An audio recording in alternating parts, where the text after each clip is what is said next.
Hola, nosotros somos el grupo número 10. El mismo está compuesto por De Luca Elías, de Sorci Nazareno, Iriarte Tomás y Lizzy Nicolás, que les habla. Nosotros vamos a hablar sobre los ensayos no destructivos, vamos a especificar sobre los rayos X y rayos gamma, y vamos a comentar también sobre la resiliencia. Así que ahora lo dejo con Nazareno, que les va a explicar un poquito sobre los ensayos no destructivos, y después vamos a abordar los rayos X y gamma. Bueno, como dijo Nico, yo les voy a contar un poco sobre los ensayos no destructivos. Estos son una combinación de diversas técnicas de inspección que se pueden utilizar de manera conjunta o individualmente, con la finalidad de evaluar la integridad y propiedades de un material, un sistema o un componente. Estos están clasificados en tres grandes grupos, y para clasificarlos se tiene en cuenta la posición donde se encuentran las discontinuidades o fallas. En primer lugar encontramos las pruebas no destructivas superficiales, que estas son las que nos brindan información acerca de la sanidad superficial de los materiales que estudiamos. Algunos de estos métodos son inspección visual, líquidos penetrantes, que estos dos detectan únicamente discontinuidades superficiales. Luego tenemos partículas magnéticas y electromagnetismo, que estas, además de detectar discontinuidades superficiales, también pueden hacer detectar subsuperficiales. Continuando tenemos las pruebas no destructivas de hermeticidad, que son las que nos brindan información del grado en que pueden ser contenidos los fluidos en recipiente, sin que se queden fuera de control o fuera de la atmósfera. Estos métodos son pruebas de fuga, burbujas, cambio de presión y espectrómetro de masas. Y por último, tenemos las pruebas no destructivas volumétricas, las cuales nos proporcionan información acerca de la sanidad interna de los materiales que estudiamos, ya sea fallas superficiales o subsuperficiales, externas o internas. Acá encontramos ultrasonido industrial, emisión acústica y radiografía industrial, que en este último nosotros nos vamos a ampliar. Y bueno, yo ahora les voy a contar un poco de cómo funciona el método, algunas ventajas y desventajas, y más adelante mis compañeros les van a hablar precisamente de los rayos que hacen posible esto. Bueno, la radiografía industrial, como recién dije, estudia el volumen de una muestra. También puede detectar cambios en el espesor, los defectos que tiene la pieza o los detalles de montaje para garantizar una un óptico funcionamiento. Bueno, el método consiste en atravesar al componente a ensayar con un haz de radiación electromagnética ionizante, lo cual será más o menos absorbido en donde la pieza tenga sus fallas, llegando al otro lado de la cara con una intensidad de radiación distinta, lo que a su vez va impresionando una película radiográfica que cuando terminamos el ensayo y la revelamos, podemos detectar en qué lugar se encuentran sus fallas. Bueno, como todo ensayo tiene sus ventajas y sus desventajas. Dentro de las ventajas encontramos que da un registro permanente, tiene un alto poder de penetración, no afecta si la pieza está pintada o no, o el recubrimiento que tenga, y bueno, indica las discontinuidades. Dentro de las desventajas encontramos que es peligroso, no tiene acceso a ambas caras y es lento y costoso, por lo cual en la actualidad se está reemplazando por el ultrasonido. Bueno, y ahora los dejo con Tomás, que él va a explicar un poco más sobre los rayos. Bien, yo me voy a especificar en lo que son rayos gamma y los rayos X. Los rayos gamma, también llamamos radiación, es un tipo de radiación electromagnética, por lo tanto está constituida por fotones. Están producidos generalmente por elementos radioactivos o también por procesos subatómicos, como por ejemplo la aniquilación de un par positrón-electrón. Y también se generan fenómenos astrofísicos de gran violencia. Como este tipo de rayos poseen muy alta energía, constituyen un tipo de radiación ionizante, que hace que penetre más profundamente el material que los rayos X.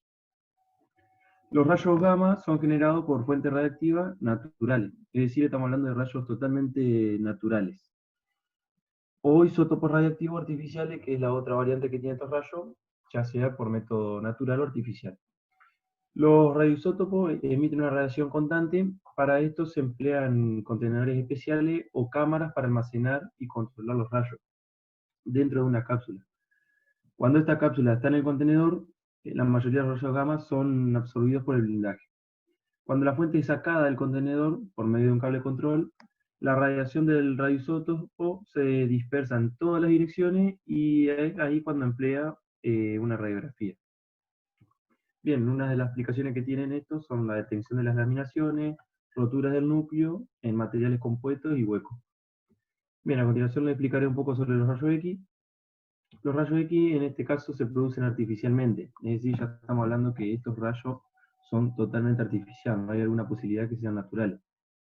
Se generan en un tubo de rayos catódicos donde un cátodo caliente emite electrones que luego son acelerados por una diferencia de potencial para producir algunos rayos invisibles. Se los llama rayos invisibles ya que claramente no está al alcance de nuestra vista.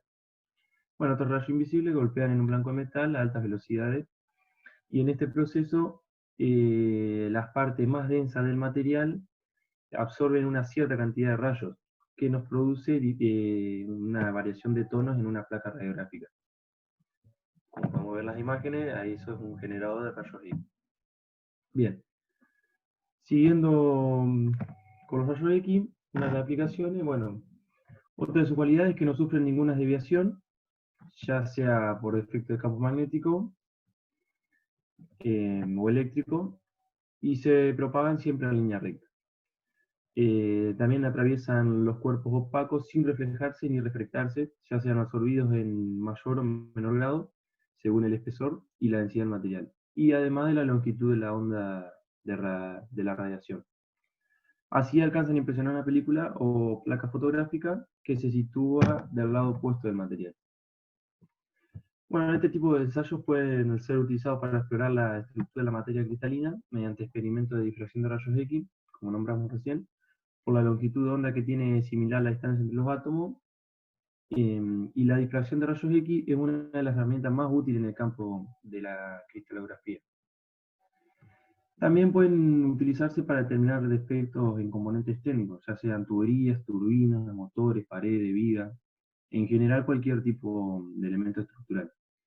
Con estos rayos se aprovecha la característica de absorción-transmisión. Si aplicamos una fuente de rayos X a uno de estos elementos y vemos que es completamente perfecto, el patrón va a ser el mismo durante todo el largo del componente. Pero en el caso que se presente algún defecto, el patrón ya no será perfecto, es decir, que tendremos un patrón desigual y se notarán algunos poros, pérdidas de espesor, fisuras, etc. A continuación hay algunas imágenes que podemos mostrarles. Acá se podemos ver una soldadura con poro, una soldadura con fisura, también marcadas ahí los poros, la fisura, y esto en algunas tuberías, algunas grietas, una que otra fisura. Bien, ahora lo dejo con mi compañero Elías, que le va a comentar un poco sobre lo que es la diferencia entre estos tipos. Para empezar a hablar de las diferencias entre los equipos de rayos X y rayos gamma, tenemos las principales diferencias entre la composición y de dónde provienen dichos rayos. En la primera imagen tenemos un equipo de rayos X y en la imagen del centro arriba una cabina de rayos X. El rayo X proviene de un espectro eléctrico, por lo tanto es necesario un suministro eléctrico al equipo. En las otras dos imágenes, un equipo de rayos gamma. Los rayos gamma provienen de isótopos radioactivos, es decir, integración nuclear. En la imagen del centro abajo tenemos donde se almacena, donde se guarda un isótopo radioactivo para el traslado. Siguiendo con las diferencias, en la siguiente diapositiva tenemos diferencias técnicas. El gamágrafo no necesita un suministro eléctrico. También son más ligeros, por lo tanto, el acceso a lugares es mejor que con los equipos de rayos X. También radiografían mayores espesores que los equipos de rayos X, pero los equipos de rayos X tienen una mejor calidad en la radiografía. Pasando a las diferencias económicas, los gamágrafos son equipos más económicos. Sus reparaciones son menos costosas, pero los consumibles son más caros que los equipos de rayos X.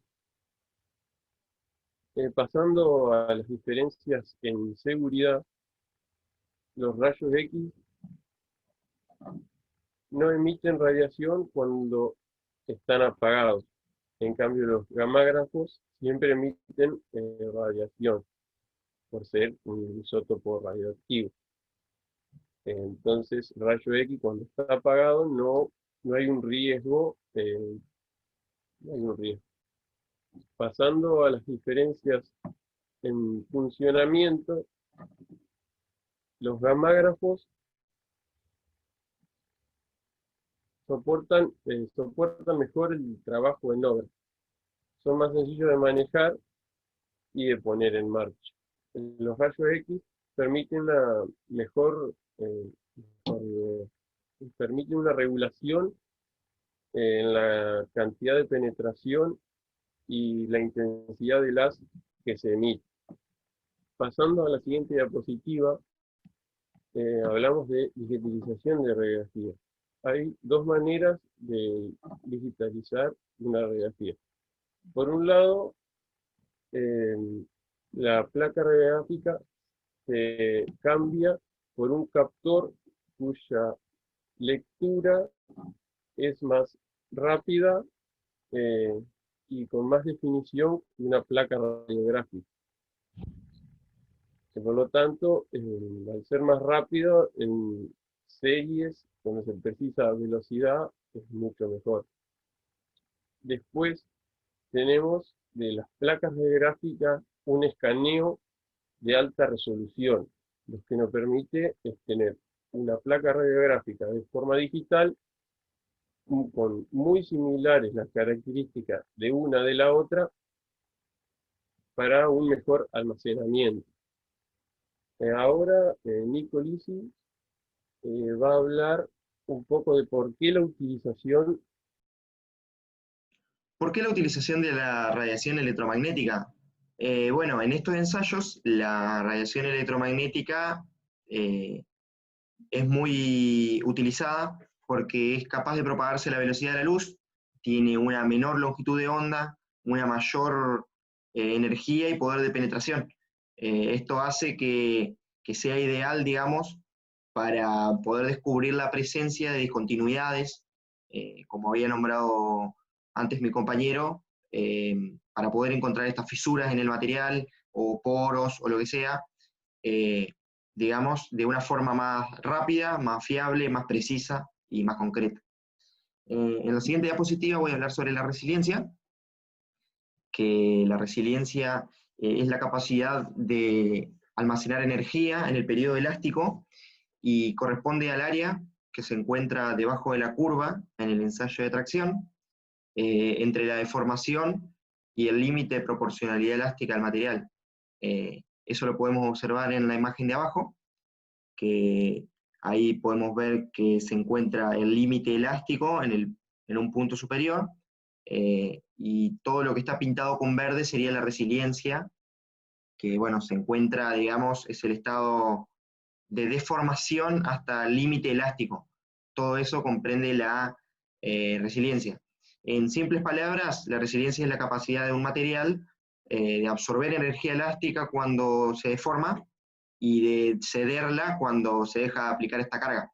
Y esto lo podemos ver en la imagen que está más arriba, que es una regla elástica, una regla de goma, digamos, que cuando aplicamos energía se deforma, pero cuando dejamos de aplicarla, esa energía vuelve, digamos, y el material vuelve a su estado inicial.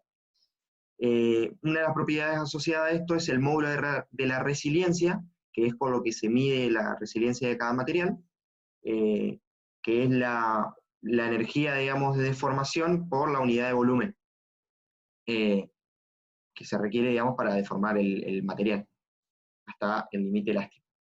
Bueno, la cantidad o la cuantificación de la resiliencia de un material está determinada por los ensayos ISOL, o péndulo de Charpy, que son ensayos destructivos.